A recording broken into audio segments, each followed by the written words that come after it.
It was very surprising to find myself in my mid-30s and happily married and wanting so badly to be a mom and to find myself needing an abortion. No one can ever imagine until they've lived through it. And unfortunately, the people who are making choices for us are the people who never will live through it.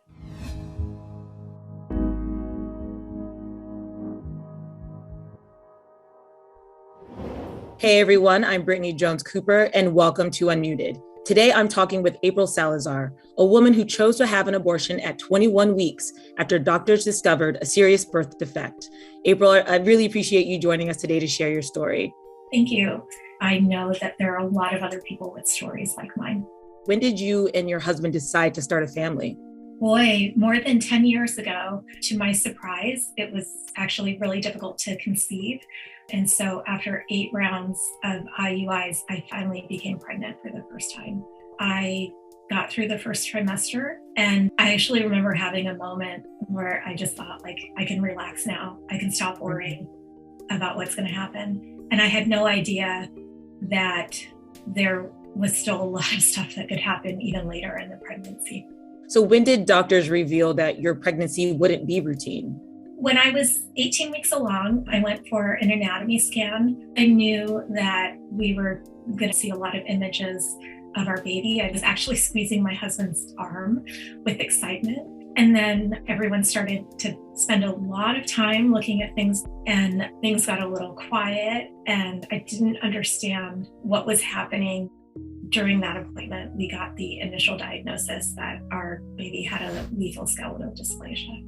They saw that our baby's limbs were unusually short, and they saw that his chest was unusually small. His lungs would never develop properly. And so we were told that our child would never be able to breathe on his own. I was told very clearly what would happen when my baby was born. In a very short time period, like minutes, he would die of suffocation. They also said that some people choose to end their pregnancy rather than carry to term. So my husband and I were presented with those options immediately. I was still really just shocked. Yeah. And I just said, I can't give birth to a baby just to watch him die. And my husband, without hesitation, said, of course you can. That would be cruel. And that erased any doubts that I might have had about that. It would have been cruel to him, and it would have been excruciating for us. You know, the vast majority of abortions occur in the first 13 weeks. You were 21 weeks along. So what was your experience finding abortion care in your state? When you search for abortion services or second trimester abortion services, a lot of the results are places that offer basically misleading information that's meant to dissuade people from having an abortion. I had no idea what the procedure was going into it. One thing that I learned initially is that if you're ending a pregnancy and your later term, you actually have a couple of options.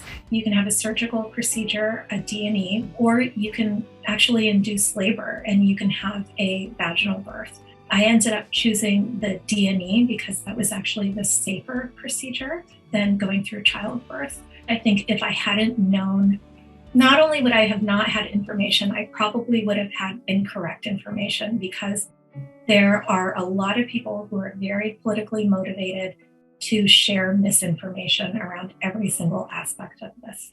What message do you want to send to women who may find themselves in a similar situation that you were in, who may be in a state where abortion isn't accessible or legal? There are a lot of support groups out there for navigating the emotional side of things, navigating the practical side of things, including finding care. I think that we have a very long road ahead of us now. I have my own daughter, and it's horrifying to think that she's going to grow up in a world in which she can't make choices for herself that keep her safe and healthy. But I think by sharing our stories, by supporting each other, by donating to abortion funds and supporting that kind of care, I do think that we can eventually reverse this and get back to where we were.